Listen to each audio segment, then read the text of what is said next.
Subscribe करें और देखें एक दिल दहला देने वाली हॉरर स्टोरी। बिना घबराए बेल आइकॉन प्रेस करना ना भूलें।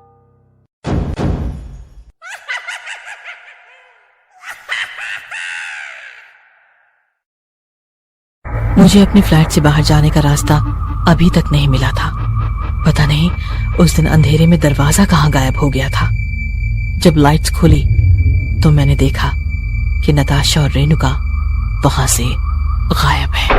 रवि और इश्मित भी इधर उधर देखकर बोले, ये दोनों कहाँ चली गई? फिर आराम से मेरे कमरे का दरवाजा खुला और मेरे रूम से नताशा आहिस्ता आहिस्ता चलते हुए हमारी तरफ आने लगी। उसके खुले बाल और लाल आंखें देखकर हम तीनों बहुत डर गए थे। उसके हाथ में वही चाकू था जैसे उसने रेणुका को मार गिराया था, लेकिन हमें अभी तक इस बारे में कुछ भी नहीं पता था। नताशा, ये तुम्हें क्या हो गया? मैंने डरते डरते पूछा। नताशा नहीं, छाया। ये सुनते ही रवि और इश्मित दोनों बहुत ज्यादा डर गए और चीख पड़े, छाया? ये कैसे हो सकता है? तुम तो मर गई थी। हाँ, मैं मर चुकी हूँ तुम लोगों की वजह से, और अब मैं अपना बदला लेने वापस आई हूँ। Happy birthday to you, happy birthday to you. उसको अपनी तरफ बढ़ता देख रवि और इश्मित दोनों दरवाजे की तरफ भागे और दरवाजा खोलने की कोशिश करने लगे, लेकिन टाइम पर दरवाजा नहीं खुल रहा था। छाया की आत्मा वही गाना गुनगुनाती उनकी तरफ बढ़ रही थी। इश्मित तो अब तक उस तरफ से भागकर दूसरे कमरे की तरफ चला गया, लेकिन रवि अब भी कोशिश कर रहा था दरवाजा खोलने की। छाया की आत्मा ने उसका गला पकड़ लिया और बिल्कुल उसकी आंखों में आंखें डालकर बोली, हैप्पी बर्थडे टू यू। और इतना कहकर उसने रवि के पेट में चाकू मार दिया। रवि चिल्लाता हुआ वहीं जमीन पर दरवाजे के सहारे सरकता हुआ गिर पड़ा। ये मंजर देखकर मेरी तो चीख ही निकल गई। मैं भी खुद को छिपाने की कोशिश करने लगी, लेकिन छाया की आत्मा मेरी तरफ नहीं बल्कि इश्मित की तरफ बढ़ रही थी, जो कि मेरे कमरे में छिपा बैठा था। मैं डर के मारे पीछे ही रही और छाया कमरे के दरवाजे पर पहुंची। इश्मित ने दरवाजा बंद कर रखा था, लेकिन छाया के एक इशारे से दरवाजा खुल गया और जैसे ही छाया अंदर दाखिल हुई, इश्मित की चीख निकलने लगी। मुझे माफ कर दो छाया, वो तो रवि की पार्टी थी। सब कुछ उसने प्लान किया था, मैंने नहीं। नहीं, उसका तुमने पूरा साथ दिया था। मेरी मौत की वजह तुम भी हो, सजा तुमको भी मिलनी चाहिए।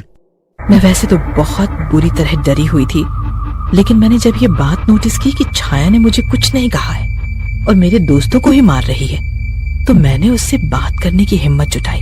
मेरे मन में जो सवाल उठ रहे थे उनके भी जवाब मुझको चाहिए थे। मैं हिचकिचाते हुए कमरे में दाखिल हुई। वो इश्मित के बहुत करीब पहुंच चुकी थी। छाया, मेरे दोस्तों को तुम क्यों मार रही हो? क्या बिगाड़ा है इन्होंने तुम्हारा? मेरी आवाज सुनकर वो रुक गई और पीछे मेरी तरफ पलटी। सुनना चाहते हो अपने दोस्तों की करतूत?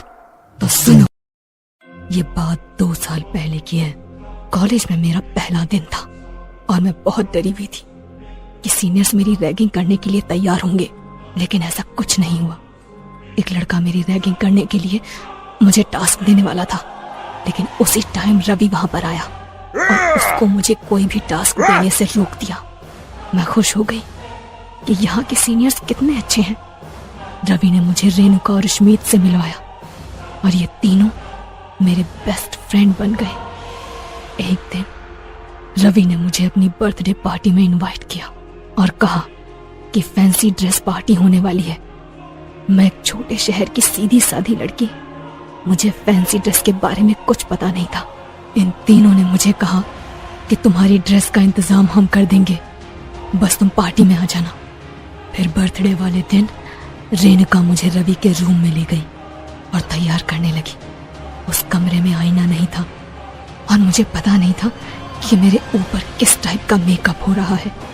इसने मुझे काले रंग की ड्रेस पहनाई और कहा कि तुमको एक खूबसूरत विच का मेकअप दे रही हूँ।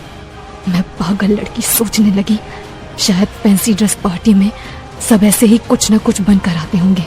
ड्रेस पहनने के बाद इश्मीत और रवि मेरे कमरे में आए और तीनों मिलकर मुझे तैयार करने लगे। उसके बाद जब ये मुझे कमरे से निकाल कर पार्टी में ले गए तो सभी मुझको देखकर हंसने लगे। फिर ये तीनों भी उनका साथ देने लगे। वहां कोई फैंसी ड्रेस पार्टी नहीं थी, सबने नॉर्मल पार्टी वेयर पहने थे और उनके सामने मैं चुड़ैल के रूप में खड़ी थी। तब मुझे पता चला कि इन लोगों ने मुझे खूबसूरत नहीं बल्कि एक बदसूरत चुड़ैल का मेकअप दिया था। सबने मेरा खूब मजाक बनाया।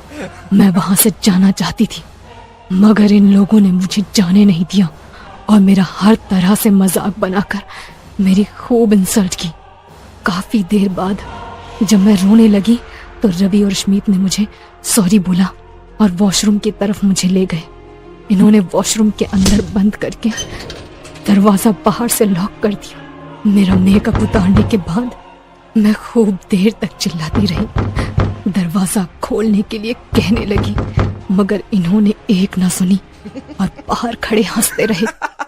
जब दरवाजा खुला तो चारों तरफ अंधेरा था, ठीक से कुछ नजर नहीं आ रहा था। सिर्फ एक लाइट बल्ब जला और मैंने देखा कि सफेद कपड़े पहने एक डरावनी लड़की मेरे सामने खड़ी है। उससे डर कर मैं उसी हॉल में इधर उधर भाग रही थी, खुद को पागलों की तरह महसूस कर रही थी। बहुत देर बाद जब मैं फूट फूट कर रोने लगी तो कमरे की लाइट्स ऑन हुई और रवि और इश्मीत काफी सारे अपने मेहमानों के साथ हॉल में दाखिल हुए। जो मेरे साथ कमरे में हो रहा था वो सब लोग बाहर पार्टी में देख रहे थे क्योंकि हॉल में कैमरे लगे हुए थे। अब मेरे सब्र के इम्तिहान की हद हो चुकी थी। सब लोगों को हंसता हुआ छोड़कर मैं वहां से उसी हॉल में भाग निकली। घर आकर मुझे डर लग रहा था, ये सोच सोच कर कि कल कॉलेज में मेरा कितना मजाक बनाया जाएगा।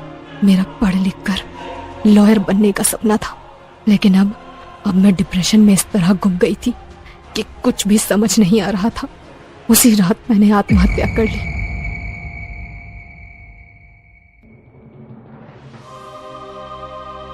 हॉस्टल वालों को अपनी बदनामी का डर था और इन लोगों को जेल जाने का। इन्होंने साथ मिलकर मेरी डेड बॉडी को वहीं हॉस्टल के गार्डन में गाड़ दिया। सिर्फ इतना ही नहीं, इन लोगों ने एक नोटिस मेरे रूम में छोड़ दिया जिसमें लिखा कि मैं अपने एक बॉयफ्रेंड के साथ ये शहर छोड़कर जा रही हूँ। उसके बाद से आज तक मेरे पेरेंट्स मुझसे मिलने के लिए तड़प रहे हैं, मुझे ढूंढते फिर रहे हैं और ये लोग अपनी जिंदगी के मजे लिए जा रहे हैं। इतना कहकर छाया चुप हो गई और उसने अपनी तेज चमकती लाल आंखों से इश्मीत की तरफ देखा। इश्मीत चिल्लाया, वो उसको मारने ही वाली थी कि तभी मैंने कहा, रुको छाया, मुझे पता है तुम्हारे साथ गलत हुआ और तुम इसको मारकर अपना बदला भी ले लोगी, लेकिन जो तुम्हारे साथ हुआ है उसका पता दुनिया वालों को कैसे पता लगेगा? तुम्हारे माँ बाप को कैसे पता चलेगा? वो जिंदगी भर तुमको ढूंढते रहेंगे। अगर तुम चाहती हो कि जो तुम्हारे साथ हुआ वो किसी और के साथ ना हो तो तुम्हारा साथ मैं दूंगी, इसको सजा मैं दिलवाऊंगी। मुझे तुम लोगों पर बिल्कुल भी भरोसा नहीं है। तुम इसकी दोस्त हो, क्यों दोगी तुम मेरा साथ? क्योंकि दोबारा फिर कोई तुम्हारी तरह अपने सपने को पूरा करने से पहले सुसाइड न कर ले। ये सुनकर छाया की आत्मा ने कुछ देर मेरी तरफ देखा, फिर बोली, जिस तरह इसने मेरा तमाशा बनवाया था उसी तरह इसका भी बनेगा। इस पर भी लोग हंसेंगे। इसने मुझे चुड़ैल बनाया था और अब ये अपने आप अपने हाथों से खुद को जोकर बनाएगा। हाँ, तुम जो बोलोगी मैं करूंगा, जैसा बोलोगी ना वैसा कहूंगा, लेकिन मुझे मत मारो। फिर छाया के कहने पर मैंने अपने मोबाइल में वीडियो रिकॉर्डिंग ऑन की जिसमें बेड पर मेकअप के साथ बैठा इश्मीत, उसकी आंखों में आंसू और दिल में डर था कि कहीं छाया उसे मार न दे। इसीलिए दूसरों को तमाशा बनाने वाला आज खुद अपने हाथों से खुद का तमाशा बना रहा था। जब वो पूरा जोकर बन गया तो छाया ने उससे कहा कि जो भी तूने मेरे साथ किया सब इस रिकॉर्डिंग में बयान कर और कबूल कर कि मेरी मौत के पीछे किस किस का हाथ है। फिर इश्मित ने कहना शुरू किया, मैंने और मेरे दोनों दोस्त रेणुका और रवि ने मिलकर हमारी एक जूनियर स्टूडेंट छाया की इतनी बुरी तरह रैगिंग की थी कि उसने सुसाइड कर लिया था। अब छाया की आत्मा मेरे उन दोनों दोस्तों को मार चुकी है और अब वो मुझे भी मारने वाली थी, लेकिन मैं अपना गुनाह कबूल करने के लिए राजी हो गया, इसलिए उसने अभी तक मुझे नहीं मारा। सुसाइड करने के बाद हॉस्टल के कुछ लोगों के साथ मिलकर हमने उसकी लाश गार्डन में छिपा दी थी। मैं, बाकी के बच्चे और हॉस्टल का स्टाफ सजा के हकदार है। मैं भी इस वीडियो के साथ खुद पुलिस स्टेशन जाकर खुद को पुलिस के हवाले कर दूंगा।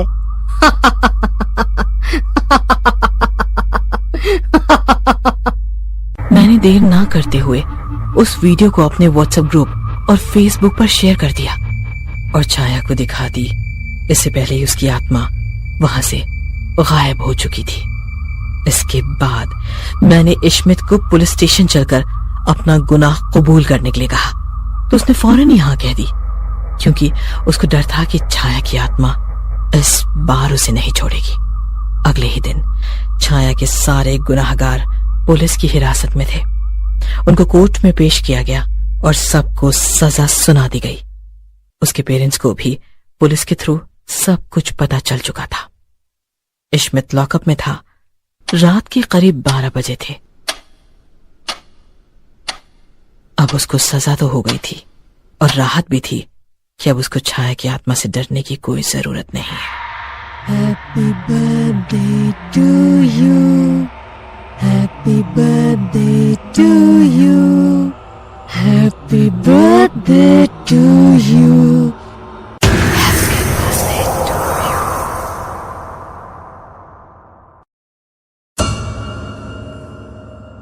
ये कहानी आपको अच्छी लगी हो तो हमें सब्सक्राइब करें, हमारा इंस्टाग्राम और फेसबुक पेज जरूर फॉलो करें।